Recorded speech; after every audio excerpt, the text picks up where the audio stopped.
Hey everyone, this is Nathan Williams with BlackRain79.com, and I am back here with another hand history review for you guys.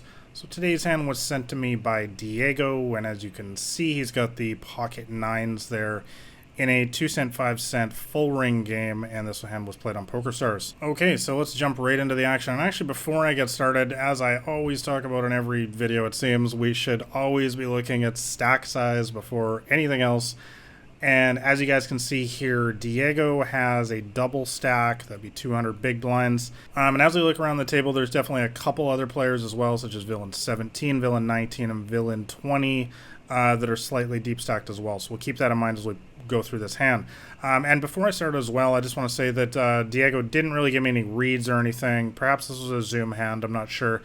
But anyways, we're just playing this hand basically without any kind of reads at all. So let's keep those two things in mind. So Villain 19 comes in for the 3x raise, and as you can see, he started with about 150 big blinds. The other two villains there fold, and Diego decides to just flatten this spot. I think that's pretty much a standard play for me here. You could make a case for throwing in a 3-bet here from time to time with a hand like pocket nines, but sort of as a default here against an unknown player, I'm pretty much just on board with just making the call here. Villain 14 decides to flat on the button. Small blind comes along and the big blind folds. So let's go to the flop. It's a pretty good one, although obviously, well, bottom set, obviously awesome. However, it is a pretty draw-heavy board, which we should definitely keep in mind. It's not like this is 9-deuce-deuce or 9-7-3 or something like that. This is 9 king queen 2 hearts. So there's a lot of different draws. There's a lot of big combo draws. But with all that being said, let's not get crazy. We still have bottom set.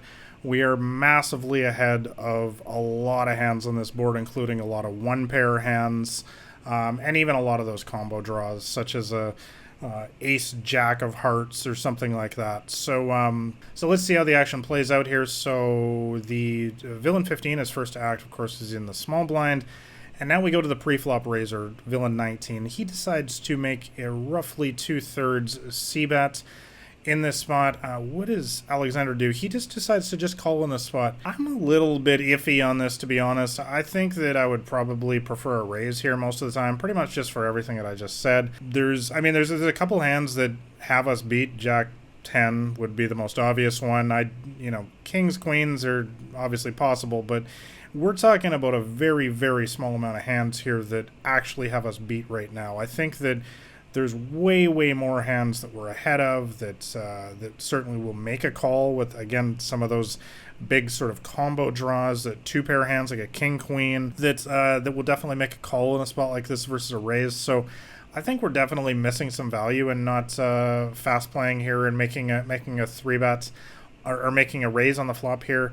As I've talked about many times, especially in Crushing the Micro Stakes, of course, my first book, and on my blog and the 500-plus articles on there, I'm always talking about at the lower stakes like this to just take slow play out of your game and just get as much money in the pot as possible by just raising it up when you have a really strong hand like this, because that's the way to win a big pot, which is ultimately the way to get a big win rate in these games, and that's the whole point, right? So I do prefer a raise to about, I'd make it $1.20 on the flop here, but Diego decides to just call. It's not the end of the world, but I do prefer a raise in this spot. So the button decides to call as well. Oh, Villain 15 actually he's broke. He has got no money, so he just tosses his 15 cents in there, and he's kind of a non-factor the rest of the hand basically now. Okay, so let's go to a turn card. So it's actually a really good turn card for us because it completes the flush.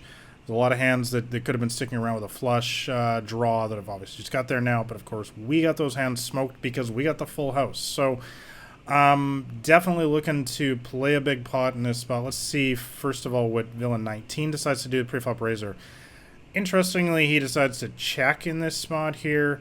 So Alexander goes ahead and makes the half pot bet here. I do like that decision, although I'd like to make the bet size a little bit more just to, again, just get more money in the middle. I want to get stacks in.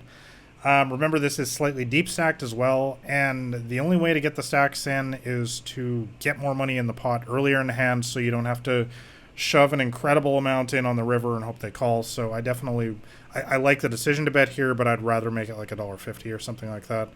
Especially at these stakes where players like to call too much. So villain 14 decides to make the call, and very, very interestingly, villain 19 makes what is essentially a mini raise in this spot here. Now, guys, this is pretty gross. I'm not going to lie. I mean, I know we don't have any information on villain 19, but this is just screaming crazy strength. With that said, I do think that there's a lot of we got to remember this is still NL5.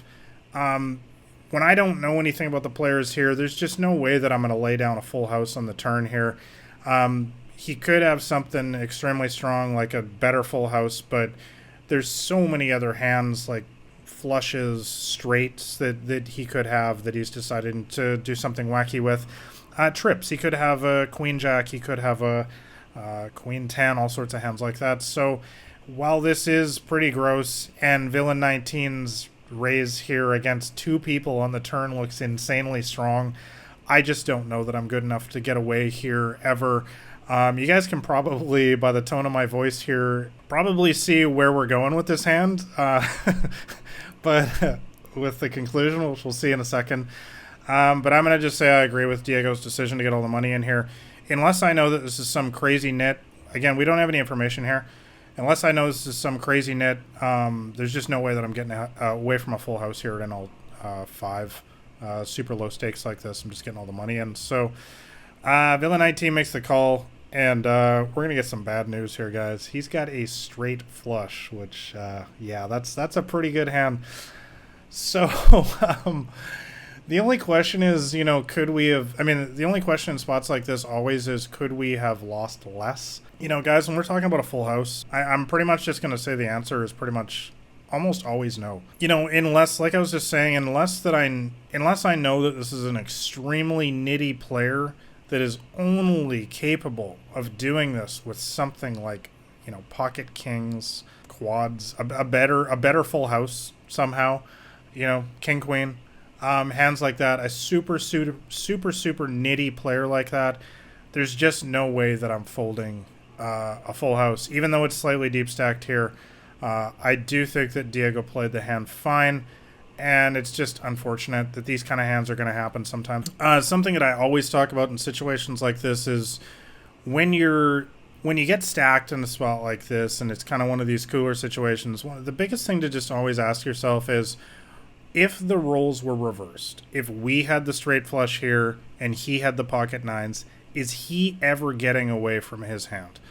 I think you guys already know the answer to that. Pretty much nobody in this game is ever going to get away, is ever going to fold a full house to you here.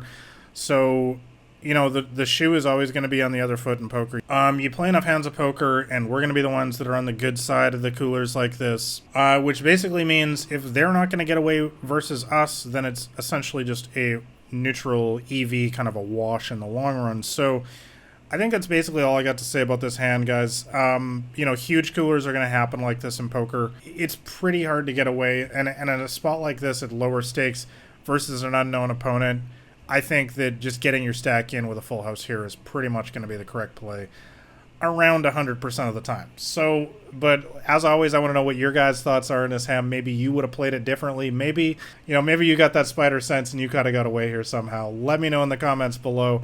Make sure you like the video if you enjoy seeing hand history reviews like this, and make sure you subscribe to my channel as well. So I'm putting out new hand history reviews always on the micro stakes games like this pretty much every single week. Lastly, make sure you check out a copy of Massive Profit at the Micros. It's my 50-page free poker cheat sheet. It's the top link in the description below. That'll give you my complete strategy on how I beat these stakes. So thanks a lot for watching, guys. It's been Nathan Williams with BlackRain79.com.